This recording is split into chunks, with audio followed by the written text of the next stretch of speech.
Welcome to WASD. Today we are at the LARIAN Studios and we are here to make a documentation about how to get a job in the game industry. I'm Sven Vinke. I'm the founder and creative director of LARIAN Studios. LARIAN Studios is a game developer in Belgium. We are based in Ghent. We've been making games since 1997, so we have a bit of experience. The games that we're currently working on are Divinity Original Sin and Divinity Dragon Commander. Divinity Dragon Commander is coming out on July 2nd, 2013, and Divinity Original Sin is currently going through a Kickstarter campaign, which has been successful, and we still have some stretch goals to achieve. The Divinity Original Sin is scheduled for Divinity Original Sin is scheduled for a release in November. I hope we're going to make that date. Maybe even October, who knows. All right, so my job at LARIAN Studios is running things. I'm also acting as a creative director. So creative director, what does he do? Well, he doesn't do anything. He just, no, that's not true.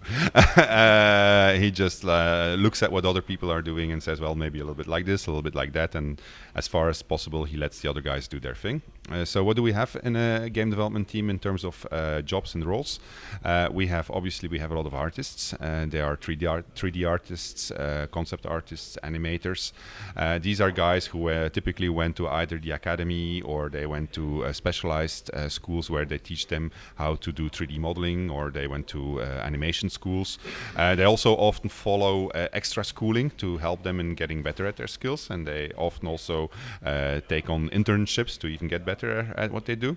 One of the things that you need at this job is the ability to be very efficient. So there's not a lot of time, and there's a lot of tasks that need to be done in a short amount of time to make a game.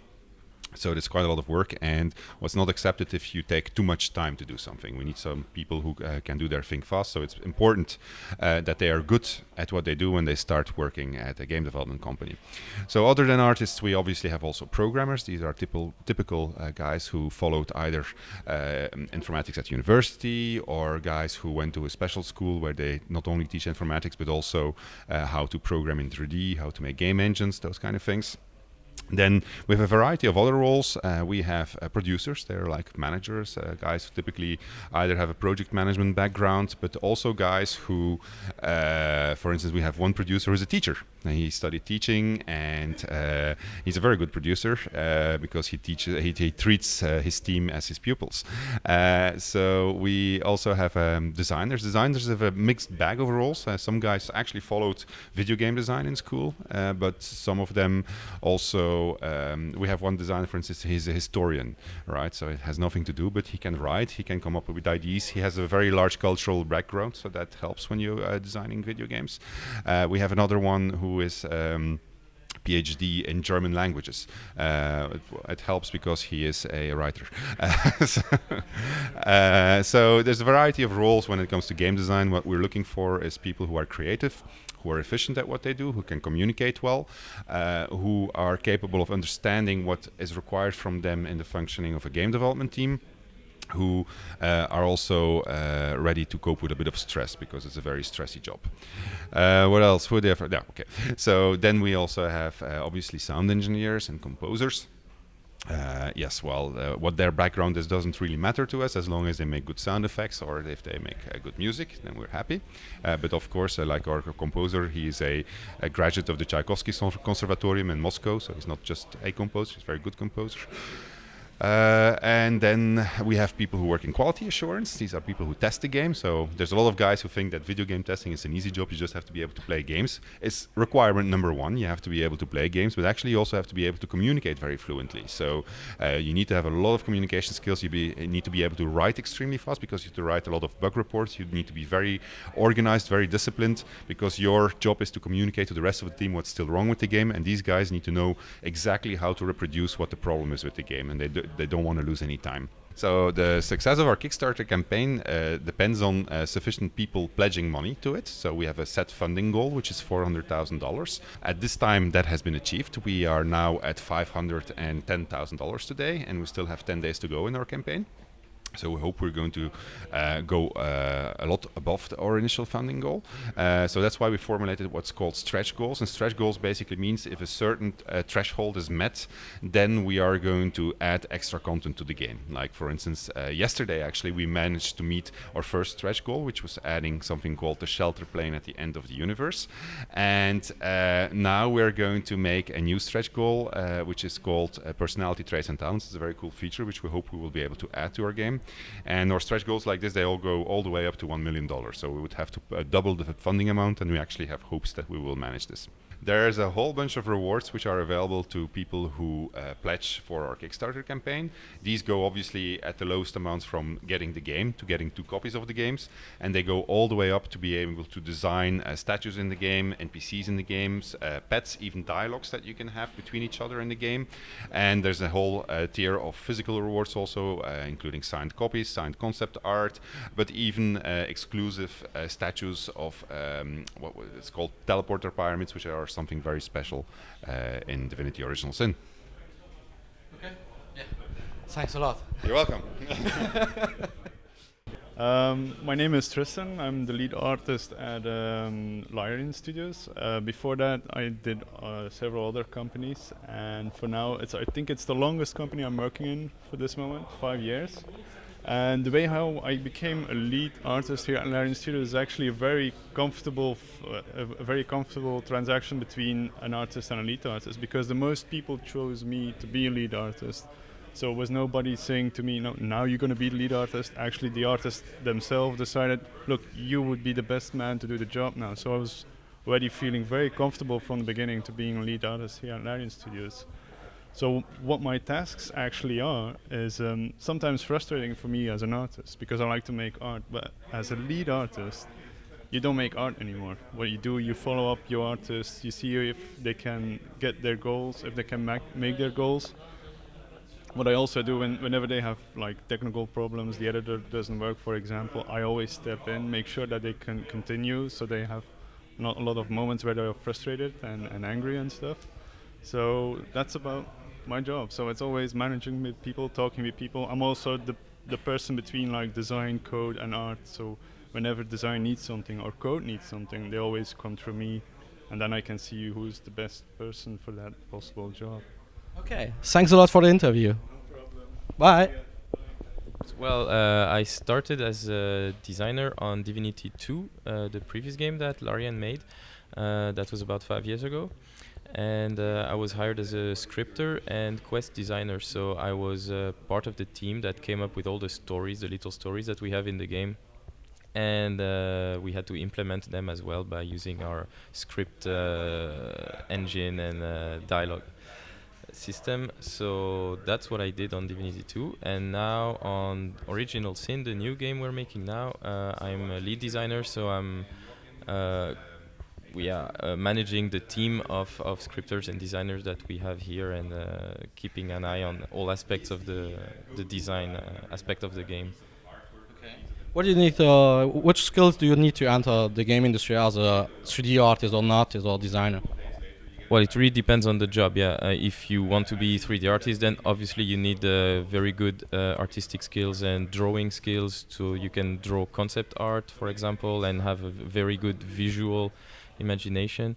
And then you need the technical skills, so you need to be able to use software such as 3D Studio Max, or you need to be able to animate all the aspects of the 3D modeling part of the job. And for designers, then it's more about coming up with gameplay concepts, being able to figure out what makes the game fun, avoid frustrations for the player, being able to balance the difficulty of the game, and also keep an eye on the story, so have an overview of the story, especially for games like we're making now, role-playing games. The story is very important, so coming up with interesting characters, a world that the player will want to invest himself into, being able to write dialogues as well. We do that, as we have a writer to do it, but we also all kind of take part in it.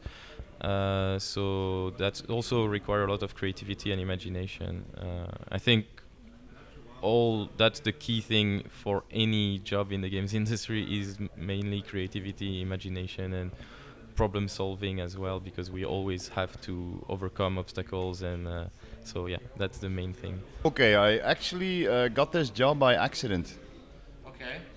No, seriously. I'm actually a teacher. I used to be a teacher, and I was out of work for a couple of months, and I knew that LARIAN Studios, almost 10 years ago now, was looking for a tester, and it was supposed to be just a temp job. Yeah. So I thought, well, yeah, I'll just go test the game for a couple of months, and then I'll go back to teaching.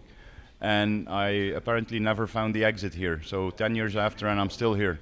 And at the moment, I'm not a tester, I'm a producer. And when Sven, so our CEO, asked me after a couple of months, like, you want to stick around or you want to be a producer? I had no idea what a producer was. I still don't. No, I do. And so I said, what does a producer do? And he said, well, actually what you've been doing for the last couple of months. So I was constantly chasing people and telling them what to do, and telling them how fast, and really just following up on everything that needed to be done, and contacting people, and keeping in touch with third parties and publishers, etc. So I'm probably one of the only ones that doesn't really have the right diploma to be here, but apparently I do have the talents or whatever that you need to be here. By accident. Kind of. Kind Kind of. of. So you dare to explain the games like today to us, like Divinity Origin Sin? Yeah, I do presentations. I do all kinds of stuff, actually. Okay, cool. Thanks a lot for the interview. My pleasure. Next one. Hey, can I have a couple of minutes of your time for a small interview? Can you tell me a little bit about your job description, how you get a job here? I'm a programmer at LARIAN Studios, and what I did, I studied at university informatics, and for my thesis project, I did something about games, and that's how I came in contact with LARIAN Studios, and they offered me a job. That's basically how it went. Okay. What do you? Which skills you need to have to get a job in the game industry as a programmer? You need to know quite a lot about mathematics, and about specifically about 3D mathematics, so about vectors and matrices. And you have to love programming, of course. That's what you do most of the time, is programming. So that's the skills that you need. Okay, thanks for the interview. Bye. Hey, can I get an interview from you, please? Yeah, absolutely. Okay, just small your job description and what you are doing exactly here. Well, I'm Koen. I'm art director at LARIAN Studios, and at this moment I'm doing the lighting of Dragon Commander, some of the rooms of Dragon Commander. So we have these characters set up, and I'm trying to get the lighting in such a way that we have some nice contrast. So I'm also trying to get the colors right. That's I'm basically putting the light here, then tweaking the colors, making a print screen, throwing it in Photoshop, and then just comparing the things where I think it's better or not. And then I go from there. So it's a lot of trial and error, trying to figure things out. So I have spotlights, little omni lights I can work with, lots of funky parameters too. If I would go into detail here, it would take too much of your time, I think. It might be a bit too complicated also, but basically, do you want me to do a rundown of? Okay, there you go. So what can I do? We have HDR, which basically means that if you're in a dark room, you can brighten it up, and if you're in a light room, you can do the reverse. We have bloom. So let's crank up this parameter to 5 and this one to 0.1, and suddenly we have this 2000 tech kind of bloom thing that people liked 10 years ago, but at this point people don't like it anymore, so I have to take this one down.